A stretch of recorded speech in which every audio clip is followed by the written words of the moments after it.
Commodities down. Also, bonds up, but stocks also down.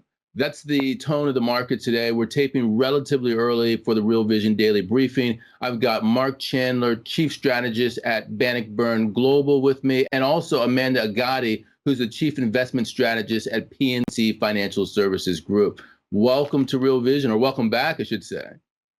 Thank you. It's great to be here. Thanks, Ed. It's always good to see you. Yeah, it's great to see you guys. Even though, of course, Marc, I see that you're wearing a tie.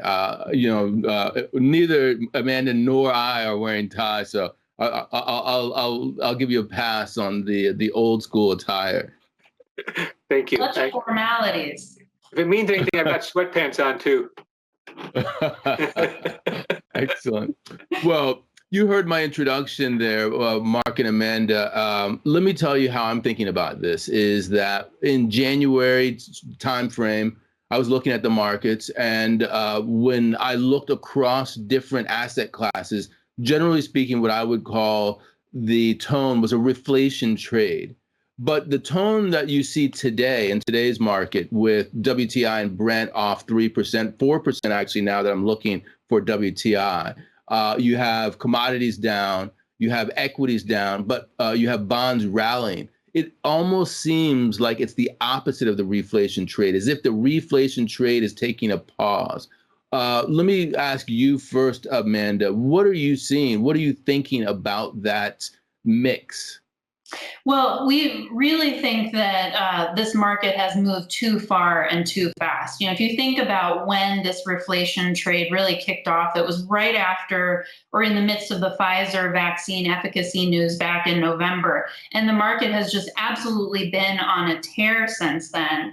The real disconnect for us is this distinction between a sentiment shift, which is really what we've seen, and a lack of fundamental follow through or fundamental improvement. And so the market, of course, a discounting mechanism, rallying on the hopes and the assumption that we're going to get right back to pre-COVID, pre-pandemic norms. And of course, we all know that it's a long, strange trip yet to get from here to there with how slow the vaccine distribution and deployment has been. And so I really think this is more of a recognition, finally, of the reality that we still have a ways to go here. We're hashtag not out of the woods yet. And so I think some of the wind is coming out of the sails in the market as that recognition is starting to come into place. The other thing too, the market had rallied a number of times over the course of the beginning of the year on the hopes of stimulus and additional kind of catalysts coming into the system. Of course, now we have the 1.9 trillion coming into the system, and the market's like, all right, well, what have you done for me lately? And so absent a real fundamental improvement and a series of meaningful catalysts over the short term, I think we find ourselves in a pretty choppy, directionless market. Right. Yeah, Marc, what do you think about that? What's your view here? Yeah, so I agree that there's something macro going on, but I wonder if the pullback in commodities, some of the other markets are maybe two other things besides a macro explanation. One is just a technical correction.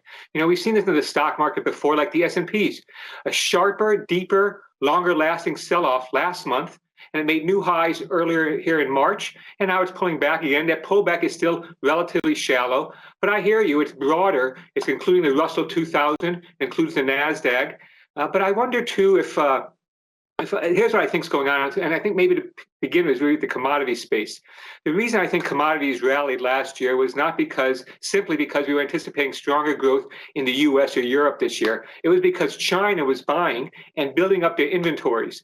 And now it seems as China has begun either slowing down its inventory build or unleashing some of its inventories to help quell price increases as a factory of the world, we've seen commodity prices back off a bit.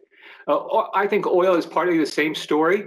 I think what's interesting to me about oil right now is that the U.S. has come down pretty hard, both beginning with the Obama administration through the Trump and now even Biden, coming down hard on Europe's gas Nord Stream 2 pipeline from Russia.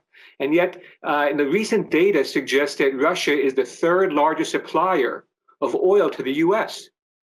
And so I do think there's been this shift going on in the oil market that's been important too. Venezuelan oil not available to the U.S. refiners. They like that some of the ones some of the larger refiners like that heavy crude stuff, so they're getting it from Russia. But I think that in general, we have to be optimistic. I think officials are optimistic as well, that growth is going to be accelerating. We hear growth in Q1. Maybe a lot of economists have been revising it down, some soft economic data recently. But we're talking about, say, above 5, maybe even above 6% growth in Q2 and Q3. And I think Amanda's point earlier was right as well, that the real inflation scare still lies ahead of us as those negative inflation reads from last spring drop off.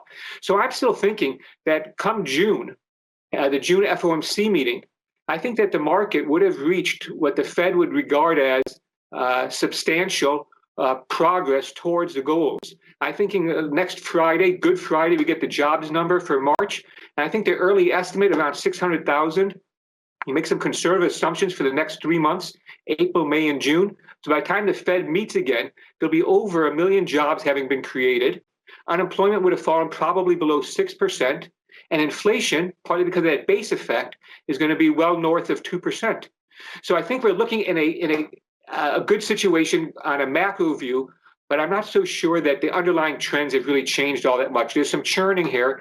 And I think that, maybe to Amanda's point as well, is I think a lot of people on the retail side have acted like I have, and that is moved to the sidelines. That easy, well, it seemed to be easy money in the big bull market. I don't know how much it was the vaccine, how much it was the U.S. election, both in early November, had a huge rally, big sell-off in the dollar. And now that it seems that the market's gotten more choppy, and people like myself, I think, have moved much more to the sidelines.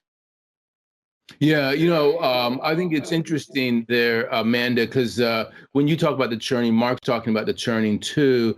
He's talking about moving to the sidelines as well. My question is, so what next? I mean, you could think about the markets as forward-looking. So the markets looked forward. They said vaccines, good things are going to happen. Now we've gotten those good things, but we're still in the middle of a pandemic. So what does come next for the economy / markets after this churning is over? Or is that too broad a question? Well, there's a lot to unpack in that question for sure. I think in the market psyche, the market's looking for a big stimulative catalyst. So the market wants a massive infrastructure package, right? Like I always joke that the market is like my 5-year-old in a candy store. I don't know why, for the record, I use that analogy because that's like torturing myself. But it's this idea that the market's just craving the sugar high for more and more stimulus. And so I think the market would love to see a big infrastructure package that certainly could be a fundamental catalyst to keep this rally going. But we think that's really tough to achieve, even in a year where we have Congress as kind of aligned on this topic. We think it's very difficult to get done. And you can't really get it done, in our view, without adding tax hikes into the equation. And so that's going to put the brakes on all kinds of things if that starts to come to fruition. And so, that's kind of the next big exogenous catalyst to come in. At the end of the day, for us, where the rubber meets the road is in fundamentals. What's happening in terms of earnings growth? And unfortunately for the S&P 500, we really haven't seen meaningful acceleration and revisions.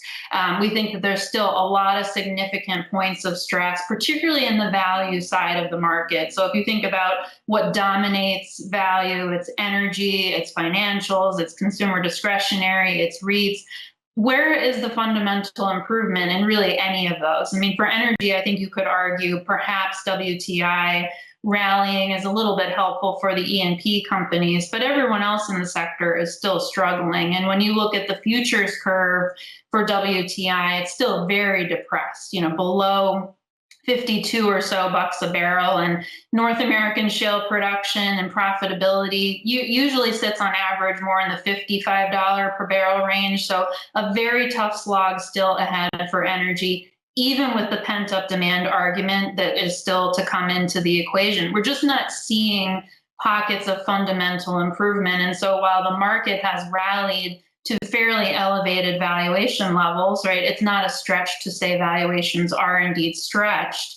I just keep coming back to this idea that the market is effectively pricing for perfection, when for all the reasons we've talked about so far, the backdrop is really anything but that. And so at the end of the day, the most important catalyst is what happens on the earnings front and the free cash flow front. And I think we rallied assuming that we're going to get back there, but it's just going to take time. And so that's why I said in the beginning, I think we're in a little bit of a slower roll, kind of choppy, high volatility regime because we haven't seen that fundamental improvement. We can't sustain ourselves on just stimulus program after stimulus program. At some point, the safety net has to be walked back and the market and the economy has to stand on their own. Yeah, I just don't know if we're there yet. The ironic thing, by the way, I'll let you get in on this too, Mark, is when Amanda was talking, she mentioned that, churning, and we were talking about, and she mentioned the word volatility. Interestingly, obviously, the VIX volatility gauge went below 20. At the same time, you are getting this churning. There's a sense that there's a rotation. This whole rotation that everyone's talking about of value over growth is being unwound. The Russell 2000 is underperforming relative to, the gangbusters growth that we saw post vaccine. How is it possible that the VIX is showing a muted level when we're getting this level of churning that's going on? That's an interesting question. For me, I think really the issue really is if we're going to go back to pre-pandemic things, economy's going to be reopening. I mean, perhaps it's perhaps Q3. I think that we're not just in the middle of the pandemic. We're at the tail end of it for the most part. Of course, it's going to linger for years, perhaps. But as far as getting our lives back to normal, I think that Q3 looks like a reasonable timetable. And you think about what the conditions were in the economy before then. And the stock market was rallying. And in late 2019, people also thought the stock market was overvalued, could be justified by fundamentals. And I think that what we're missing in our fair value models is liquidity, a liquidity driven. And I think that this is what we're seeing in other markets. Not to bring it up too much, but to talk about the cryptocurrency space as well. I think we're seeing lots of liquidity. And where's it going to go? I mean, we're still talking about, what are we talking today? Maybe $13 trillion or so negative yielding bonds in the world. So going back to 2019, it sounds good. It's like, well, especially after last year, but it really doesn't get us out of this or really help answer the questions here.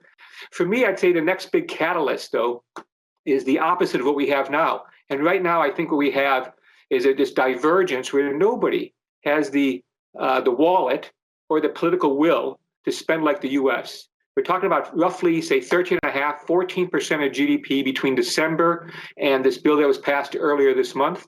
Amanda's right. There's the infrastructure bill coming. I've seen estimates as $2 to $4 trillion. Some of it looks like it'll have to be funded by taxation. That is a tricky issue now. But I think that this, so we got monetary policy divergence too. You think the Federal Reserve is buying $120 billion a month worth of bonds, treasuries, and agencies. We've got a very aggressive monetary and fiscal policy. And I hear you about the vaccine. It hasn't rolled out as fast as I wish. I still haven't gotten the vaccine. But the U.S. is doing so much better than most other countries, leaving aside maybe the UK and a handful of Middle Eastern countries. So I think that what this means really is this divergence to me is one of the big themes. Today, the dollar index is above its 200-day moving average. Maybe it closed above there yesterday for the first time since May of last year. And what strikes me is though the next big move would have to be the opposite of this. What's the opposite of divergence? Convergence. Somewhere along the way, it'll click in Europe. They'll have the vaccine. They'll begin rolling it out. Maybe it's a little bit later than us, a month later, 2 months later. But it doesn't negate the recovery there. It just postpones it. And I think that there is where you might find value.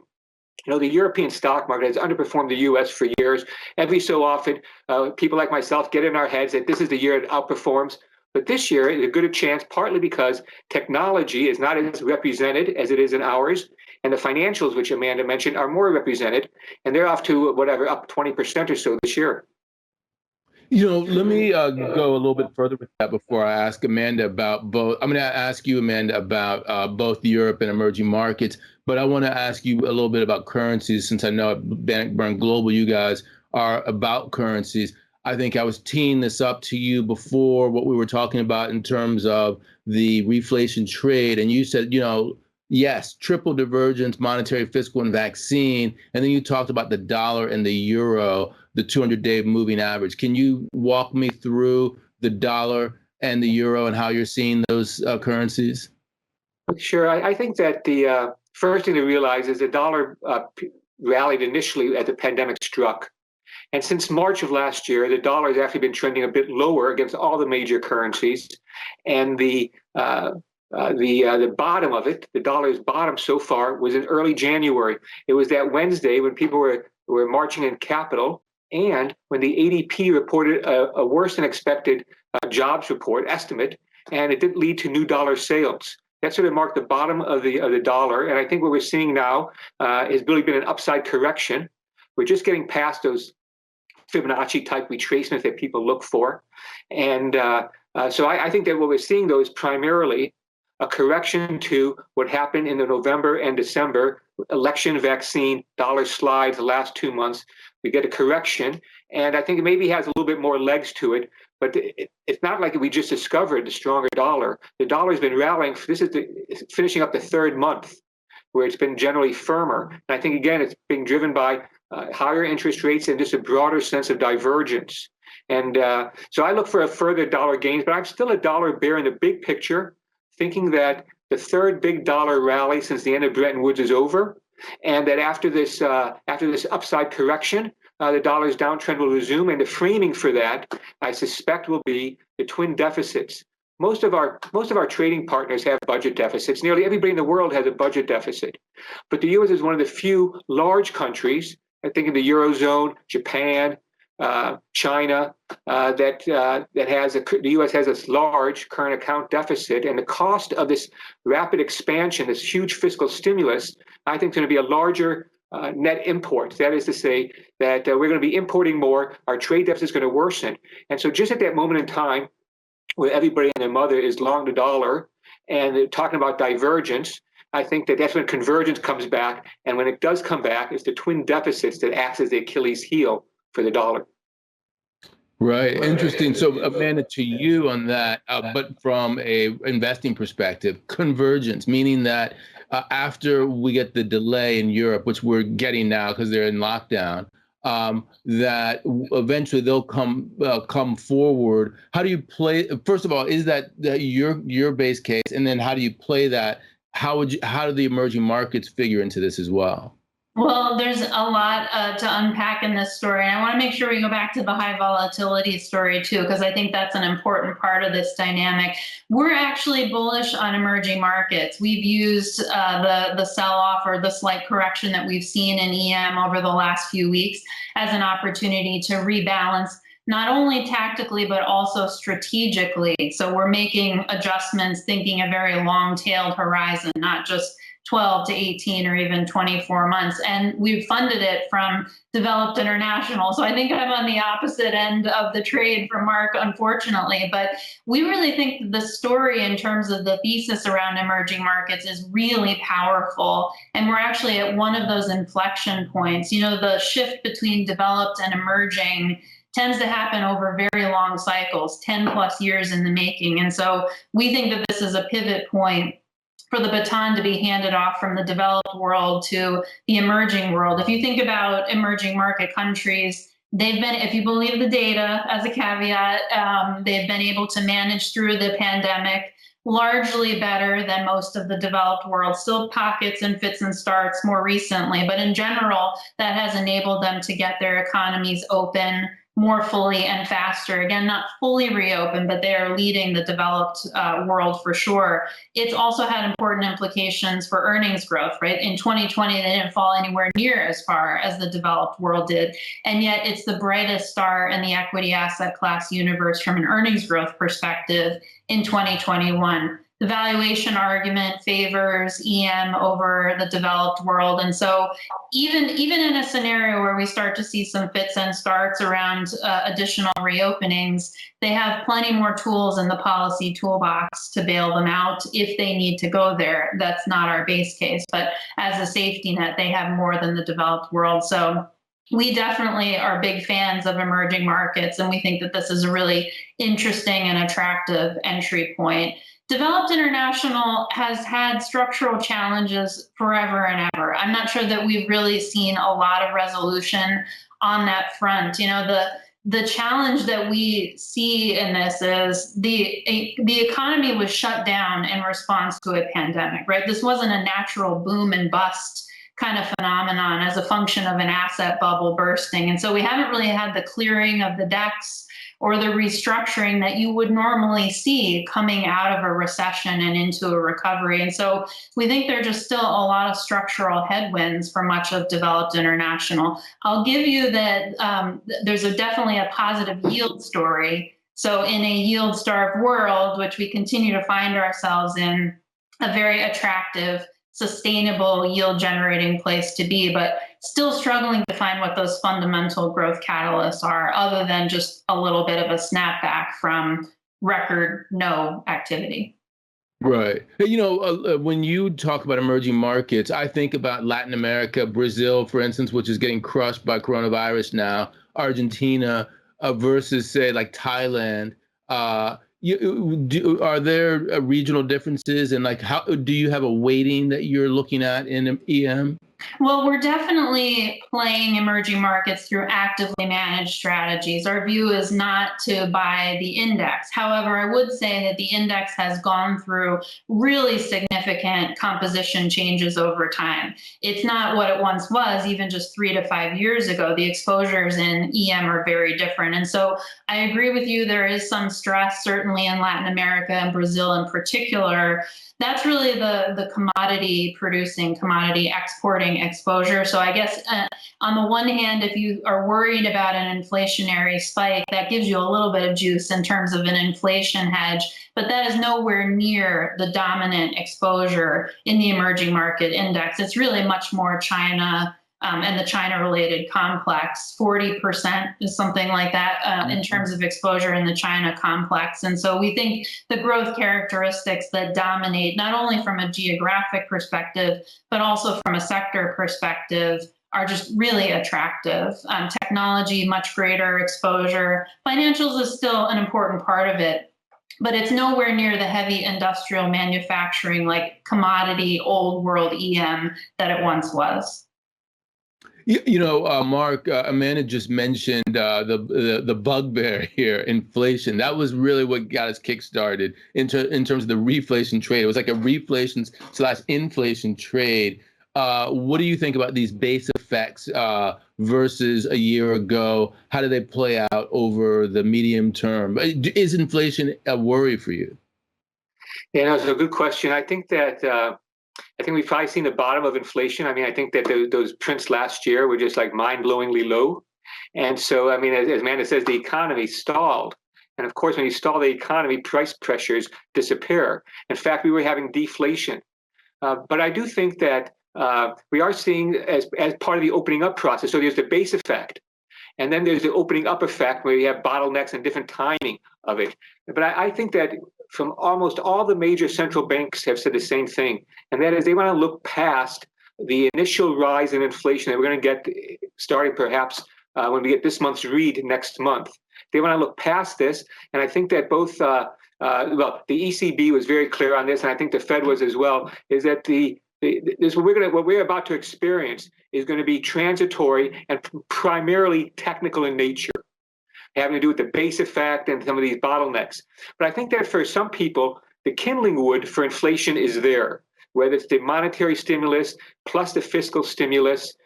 Many people, I think, are getting ahead of themselves, because it's so sexy to say this, that calling to an end of a 40-year downtrend in inflation and in interest rates. So it's like a kind of like, how many times can you make a call of an end of a 40-year trend? But I think that I sort of want to take the attitude of my friends in Missouri, the show me state. I'll become convinced when it's really there in the numbers. I think that's a big shift from the Federal Reserve. It's not just so much the average rate of inflation, but it's really about how they understand inflation and inflation expectations. And they want to see it in the real numbers, not just in the projections and the models and expectations. So generally, I'd say that for most of us, I think that we won't know if this inflation is sustainable. We won't know probably until early next year, middle of next year. But so we should expect this inflation scare here in the spring, and then to cool off over the summer. So when we get that, well, the Federal Reserve doesn't meet until the middle of June, and so they're not going to see the PCE print for the month of June when they meet. But that's likely, May is likely to be the peak of this base effect on inflation, and we should begin seeing it slip a little bit until we get towards the end of the year. We get these tough comparisons again.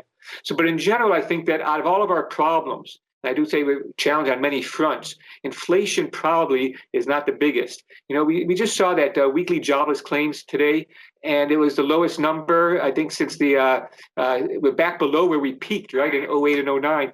But we're still talking about roughly, after, if I'm right about next Friday's jobs number, we're talking about still 9 million people who were working in 2019 who aren't working now. And I think that is a bigger challenge, getting those people back. And even if you make some conservative assumptions, 300,000 a month, 400,000 a month, how long is it going to take us to get back to 9 million jobs? So to me, that is the bigger challenge. But I think, of course, the getting this vaccine, and you know, we've got several states now that are seeing a flaring up of cases again. And so Europe is in the middle of a much bigger third wave of such. But I think we, to your point and Amanda's point very early on, we're not through with the pandemic yet. Yeah, that is the unfortunate thing. And Amanda, let me ask you, I know because we're running short of time, bonds, how do you respond in terms of your bond portfolio to the inflation boogeyman? What do you do with bonds? Because, you know, they went up to like 175 on the US 10-year. Now we're at like 160. What's your allocation there? What do you see happening? Well, it's tough to find a lot of attractive options in plain vanilla fixed income, right? With rates even where they are, it's still a pretty tough slog out there. And so part of the conversation with clients is definitely resetting and reevaluating expectations around what a core fixed income portfolio might do for you. We do actually think there are still opportunities. While valuations in core are really pricey, we do think that there are some opportunities in things like leverage loans, high yield, and even emerging market debt, right? I like EM equities. I also like EM debt for a very similar set of reasons. But we think in the below investment grade space, while it's a little bit of a buyer beware, right? We don't want to back up the truck in terms of these below investment grade exposures. We do think that there are pockets of opportunity still, even where rates have moved to, even where spreads have compressed to. And so to try and nudge a little bit further out the risk curve a bit without taking on undue risk and not being compensated for it, we think that there are some places where those asset allocations can make sense. But again, it's not an all-in. We're still trying to keep a fairly diversified fixed income portfolio, and just recognizing and working with clients to understand that your fixed income portfolio going forward is not necessarily what it has done for you in the past. You know, when you take interest rates from 2% to zero in a matter of a couple of weeks, as the Fed did last year, you pull forward a ton of return. And so we think it's just going to be really choppy, if not under pressure, over the next few years until we start to see some adjustments around policy.